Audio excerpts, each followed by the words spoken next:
Good evening, everyone. Welcome back. It's Noanna Brown. I'm here to do another Wattpad Wednesday. It's been a very long time, and I'm looking forward to doing this with you all. Excuse me. Turning that off. And, well, I guess I should give you all a little update about what's been going on with me. I finally got a full-time job, which is really great. Been working 40 plus hours a week, which is great. Just means I haven't had a lot of time to read or write, if I'm honest. So I've actually been trying to get my extra reading in. I've, done something a bit different with my hair. I don't know if you can see very well, but it does have a bit of a reddish tint to it. So I actually need to dye it again. But yeah, that's what's going on with me. I'm possibly considering moving out of state. I currently live in Orange County and California, and I love it here, but it's just getting too expensive, and I don't feel like I'm thriving like I would like to, so that's the plan. But yeah, to pick up where we left off last time, basically I was going to pick names of books out of a cup from Wattpad. I'm doing exclusively Wattpad or Wattpad books, which means they were books that were originally on Wattpad but are now have been traditionally published and are actually in book format, and you can get them at Barnes & Nobles, Amazon, wherever books are sold, basically. And I have quite a few of them that I actually need to finish reading. One of them is by a friend, Cassidy Van Gundy. She wrote Cursed Fate, which is, I believe, the first 5 chapters are still up on Wattpad, but she published through Yuki-Yodo, and it's now available through, I believe, Amazon, Barnes & Noble, or if you want to go to your indie bookstore, there might be a copy or two there. I know she's been doing book signings. She's definitely on my list to do a Wattpad Wednesday for. The other ones that I have to do, I think I still need to do, let's see, there was The Horsemen of High School by Captain Stryker, so that's one of them that I actually need to probably reread and do. But I recently read a book that I'd seen floating around on Wattpad and I'd heard about, and I wasn't completely sure I would be interested, but I ended up seeing a copy in my local Barnes & Noble, and I decided, you know what, I'm just going to pick it up and see if I like it or not. And turns out I basically read that thing. I started it last night, and I woke up early this morning, couldn't fall back to sleep, and ended up finishing it, I think before 8 a.m. I mean, it was a short read. It was I say short read. It was about 289 pages long, and it was cute, short, and sweet. And the book that I'm going to be talking about today is The Hoodie Girl by Yeun Wright.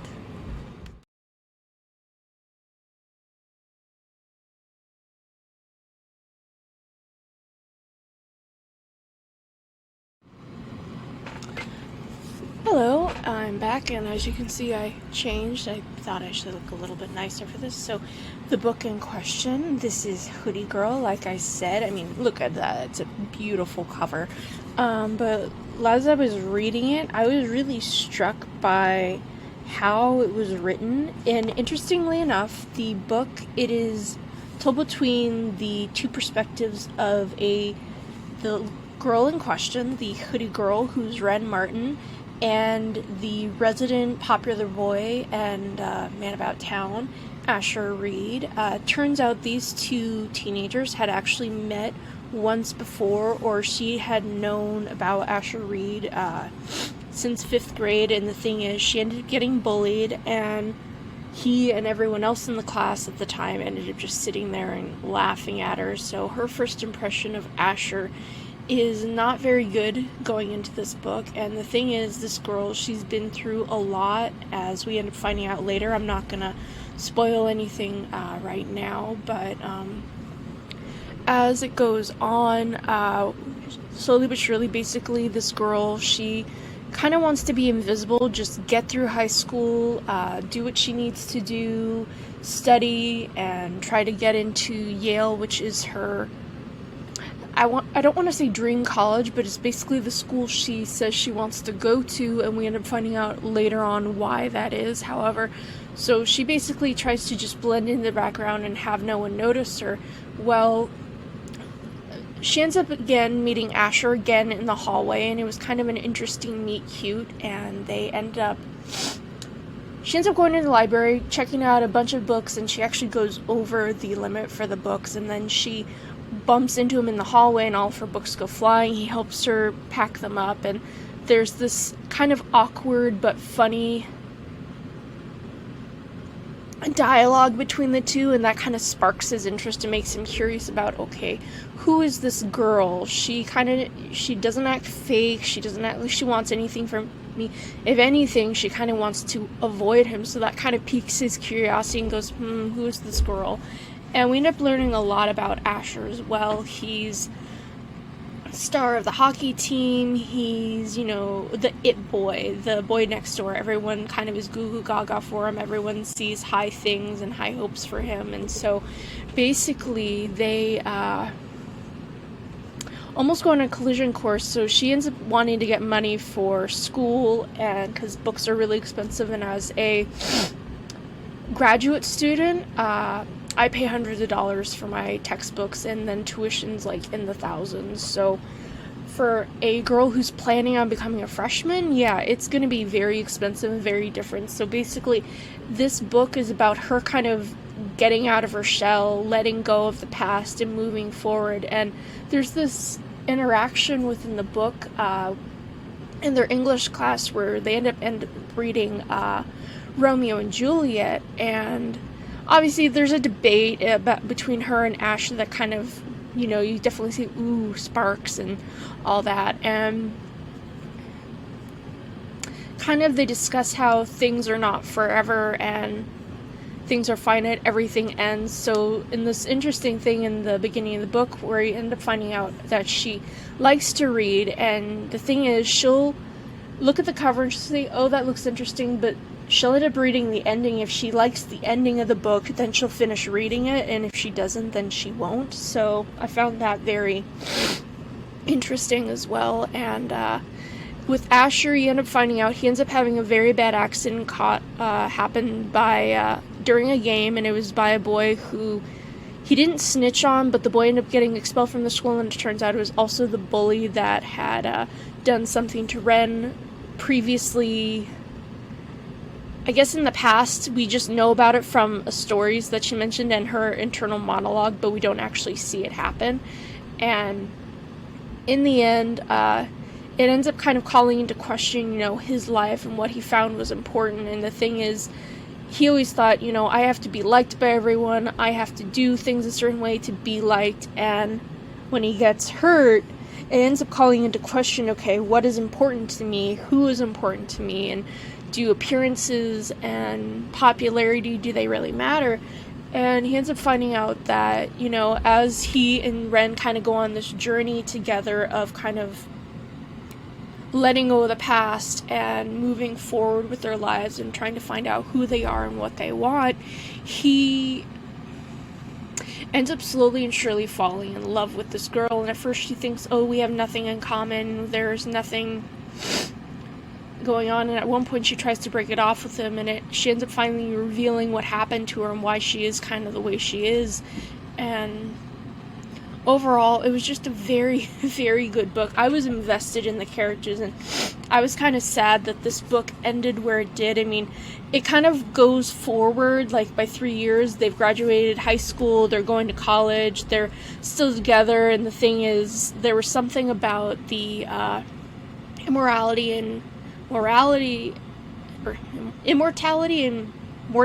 basically, because about death and everything. And so we end up finding out that he found a way to immortalize Ren. Asher found a way to immortalize her by writing a poem about her, and so in a way she would live forever, and they would have a forever, even though they were having the right now. They were going to live in the moment and be together and all that. So it kind of leaves us open-ended. Okay, do they stay together? But it was a very touching story. The way I think the only complaint I can make about this excuse me, the only complaint I can make about this was I wanted more of the book, and the romance was very sweet. I mean, yeah, you get the flutter of like first love and butterflies and the teen angst and some of the will they, won't they dynamic between these two characters, the push and pull, and it was very well written, and I like the fact that the characters weren't over dramatic or caricatures. They were people that you could like, people you could root for, and people that you could say, oh, I would be friends with this person, or I know someone like that, or I could definitely see that. And the teachers and the adults were, even though they were secondary, they had an important role to play, and they weren't ignorant of things that were going on. They kind of understood, and they kind of realized, and you end up seeing the connection between Asher Reed and their coach, who used to be a famous, or almost a famous hockey player, and then he had a very serious injury and he kind of disappeared and then showed up as their coach. So you end up seeing that connection of, okay, my future is not ended. There is still something that could happen if something doesn't turn out the way it wants, and things do turn out well for Asher, but he's grown and he's not as cocky or rude or jerky. He's more interested in, or I should say less interested in appearances and more interested in being kind and being forthright and being present versus just kind of living how he had. And his story is very heartbreaking. I would have liked to have seen maybe a little bit more of his past and maybe something along those lines, but it was very well written. I would highly recommend reading it. And this is in, like I said, picked up, I think it was maybe one of the only copies at Barnes & Noble that I went to, but it's very well written. I would definitely pick up a copy either at Barnes & Noble, maybe it might be at your used or indie bookstore. If there is a copy, I would try checking it out. I think it might be on Books A Million. I don't know. I don't have a account with them, so I wouldn't know. But you could try Amazon, Barnes & Noble online, or heck, you could probably do because I'm pretty sure this is still on Wattpad with the paid program that they have. You could try it on there, and I'm pretty sure if they do have it on there that the first few chapters are free. But definitely check this out. It's a feel-good, romantic comedy in a way of growing up, coming out, being your own person, and stepping out of your shell and letting the past go and becoming who you want to be. And you see a lot of growth in these characters, and that's something that I think a lot of teenagers or young people could definitely relate to. So I highly recommend this. Check it out. If you want to, Yeun Wright does have her own Instagram page. You can check her out on there. She has this should be up on Wattpad, like I said. I'm rambling, please forgive me. It's been a while since I've done one of these, so I guess that's it for right now. I'm probably gonna edit, but for my own updates and writing, if you're interested, I did actually finish writing Finn of Area 51. You can check that out on Wattpad as well. I'll put a link in the description below. And otherwise, you guys all have a great evening.